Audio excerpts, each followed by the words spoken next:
तो भाई और बहनों, गुरुदेव भगवान की बहुत बड़ी दया, बहुत बड़ी मेहर, जो परमेश्वर हम तुच्छ बुद्धि जीवों से इस कलयुग की पिछली पीढ़ी में अपनी महिमा करवा रहे हैं, क्योंकि सतगुरु की महिमा का सौभाग्य अति विशेष आत्माओं को ही प्राप्त होता है। ये सौभाग्य बड़ा दुर्लभ है भाई और बहनों।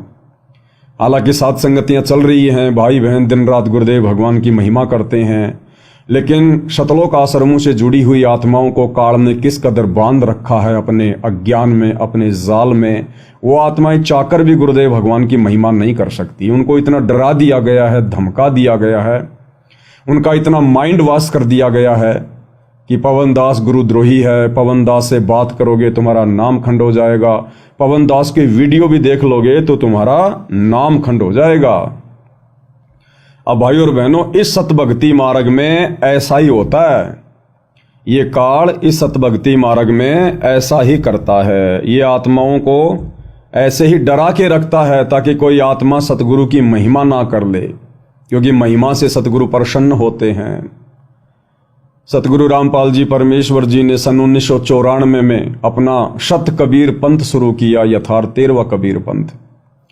और जब ये सतज्ञान धीरे धीरे समाज में जाने लगा, उनकी आत्माओं तक जाने लगा, तो काल को चिंता होने लगी और काल ने समाज को डराना शुरू कर दिया, धमकाना शुरू कर दिया अपने दूतों के माध्यम से, अपने एजेंटों के माध्यम से। जितने भी संत महात्मा हैं एकमात्र सतगुरु रामपाल जी को छोड़कर, ये सारे के सारे काल के द्वारा भेजे गए हैं जीव आत्माओं को शास्त्र विरुद्ध साधना पर लगाकर उन्हें परमात्मा का अपराधी बनाने के लिए। तो जब उन काल के दूतों को इस बात का पता चला कि भाई सतगुरु रामपाल जी का ज्ञान तो एक नंबर का है, अगर ये ज्ञान आम समाज में फैल गया तो हमारी तो रोजी रोटी बंद हो जाएगी, पेट भरने के लाले पड़ जाएंगे। तो उन काल के दूतों ने सत्संगों में अपने भक्तों को कहना शुरू कर दिया कि भाई संत रामपाल जी के सत्संग मत सुनना, संत रामपाल जी की पुस्तकें मत पढ़ लेना, अन्यथा तुम्हारा नाम खंड हो जाएगा, तुम मर्यादाहीन हो जाओगे। उन आत्माओं को डरा के रखा, उनको धमका के रखा। उनको काल यही करता है। आपको गुरुदेव भगवान के मुख कमल से सुनाते हैं किस प्रकार से काल ने उन अपने दूतों के माध्यम से परमात्मा चाहने वाली आत्माओं को डरा के रखा हुआ है। सुनिए गुरुदेव भगवान के मुख कमल से। झूठा गुरु काल है ये फांसी दे अड़ाए,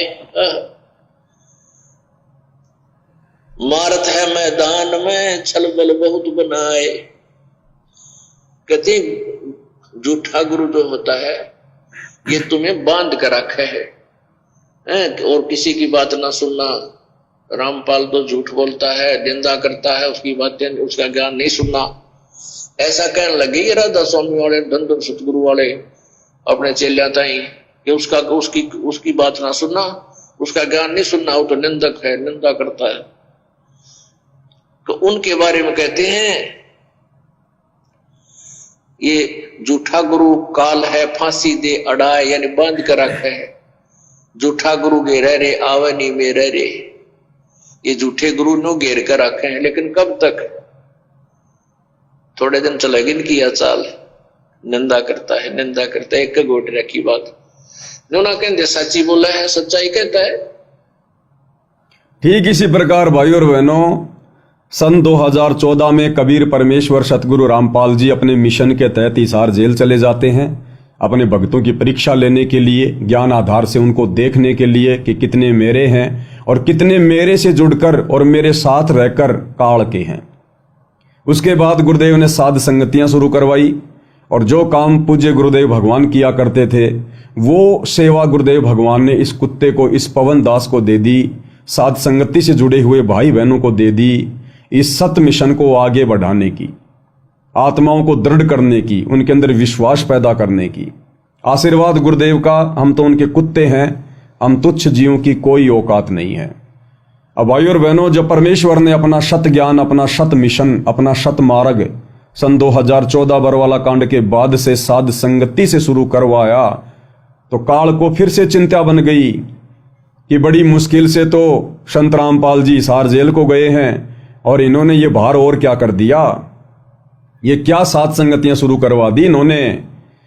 इनका ज्ञान तो फिर उसी प्रकार से आत्माओं के हृदय में जाकर टक्कर मार रहा है, उनको दृढ़ कर रहा है।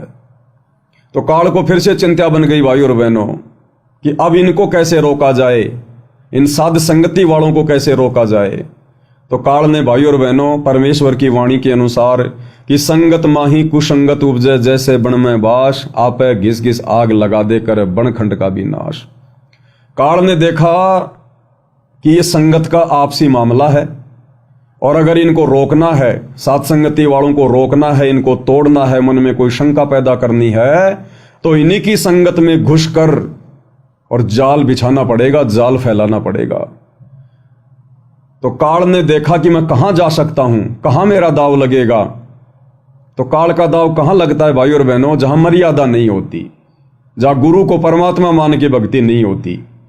क्योंकि परमेश्वर की वाणी है, जब तक हंसा हमरी आना काल लगे ना तेरा बाणा, कि ये काल जब तक मेरा भगत, मेरी आत्मा मेरी आण कान में है, मेरी मर्यादा में है, तब तक तेरा कोई दाव उसके ऊपर नहीं लगेगा। तो काल ने रुख किया शतलोक आश्रमों की तरफ, गुरुदेव के परिवार की तरफ, इन कोऑर्डिनेटरों की तरफ, और काल ने देखा कि यहां तो सारे ही मर्यादाहीन हैं, यहां तो दरवाजे दरवाजे हैं अंदर प्रवेश करने के, यहां तो दाव ही दाव लगेगा। और काल ने भाई और बहनों 2014 के बाद से फिर गुरुदेव के कलयुगी परिवार को, उनके बेटा बेटी भाई बंधु रिश्तेदारों को, इन कोऑर्डिनेटरों को साध संगतियों के विरुद्ध खड़ा कर दिया। हम भाई बहन जहां भी कोई साध संगति करते, जहां भी परमात्मा की महिमा करते, उनको भोग लगाते, तो ये काल प्रेरित सतलोक आश्रम मैनेजमेंट हरियाणा वाले, ये कोऑर्डिनेटर वगैरह, ये पुलिस प्रशासन में जाके शिकायत करते, झूठा पुलिस वालों को पता नहीं क्या क्या कहते, उनको पैसा देते, उनको शराब पिलाते और साध संगतियों में लाकर उनको खड़ा कर देते, साध संगतियां रुकवाने का प्रयास करते ताकि ये सत मिशन, ये सत ज्ञान आगे ना फैले। लेकिन इनकी दाढ़ नहीं गली, क्योंकि साध संगतियां किसी जीव के द्वारा चलाया गया मिशन नहीं है, ये सतगुरु रामपाल जी परमेश्वर जी का मिशन है, यथार्थ 13वां कबीर पंथ मिशन है। और इन लोगों की लाख कोशिशों के बावजूद भी परमात्मा किसी न किसी तरीके से साध संगतियां जरूर करवाते थे। जो आत्माएं साध संगतियों में आती थी उनको परमेश्वर आत्मिक खुराक अवश्य खिलाते थे। और ये फिर संगत को भड़काने लग गए कि ये पवन दास तो गुरुद्रोही है, इसकी बातें मत सुनो, इसकी वीडियो मत देखो, तुम्हारा नाम खंड हो जाएगा, तुम्हें आश्रम में नहीं घुसने दिया जाएगा, गुरुजी के आने के बाद तुम्हें आश्रम में नहीं आने दिया जाएगा, तुम सतलोक नहीं जा पाओगे, तुम्हें सार नाम नहीं मिलेगा, ये तो निंदा करता है, निंदा करता है। न्यू ना कहते कि वो सच बताता है, अज्ञान और पाखंड के ऊपर गुरुदेव के आशीर्वाद से प्रहार कर रहा है, चोट मार रहा है, ये नहीं कहते निंदा करता है, निंदा करता है। तो भाई और बहनों, जो गुरुदेव भगवान के साथ बनी इस सत मिशन को आगे बढ़ाने में, वही 2014 के बाद जब गुरुदेव ने साध संगतियों से अपने मिशन को आगे बढ़ाना चाहा, तो वही फिर दास के साथ बन गई, साध संगति से जुड़े भाई बहनों के साथ बन गई। और काल ने हमारे ही गुरु भाई बहनों को, इन आश्रम वालों को हमारे विरुद्ध खड़ा कर दिया। लेकिन भाई और बहनों, इन लोगों की लाख कोशिशों के बावजूद भी साध संगतियां नहीं रुकी। इन्होंने दास को जेल में डलवाया, झूठे मुकदमे लगवाए, दास के साथ में कई बार मार पिटाई की, और भी ना जाने धमकियां, गालियां, साध संगतियां रुकवाने का प्रयास, और इनकी तो कोई सीमाएं नहीं है। लेकिन फिर भी गुरुदेव भगवान के आशीर्वाद से साध संगतियां निरंतर आगे बढ़ रही है, निरंतर, और परमेश्वर अपनी आत्माओं को भक्ति की खीर खिला रहे हैं। तो भाई और बहनों, इनकी दाढ़ नहीं गलेगी, बिल्कुल भी नहीं गलेगी। ये परमेश्वर का मिशन है, ये साध संगतियां हैं, ये नहीं रुकेंगी। और आने वाले समय में पूरे विश्व को, जिन जिन को मोक्ष चाहिए, जो सतगुरु रामपाल जी की शरण में आएंगे, उनको साध संगति से जुड़कर ही भक्ति करनी पड़ेगी, दूसरा कोई तरीका नहीं है।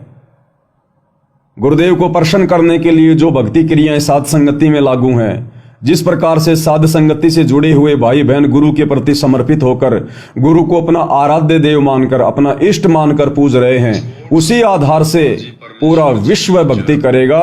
दूसरा गुरुदेव ने कोई भी ऑप्शन नहीं छोड़ा है।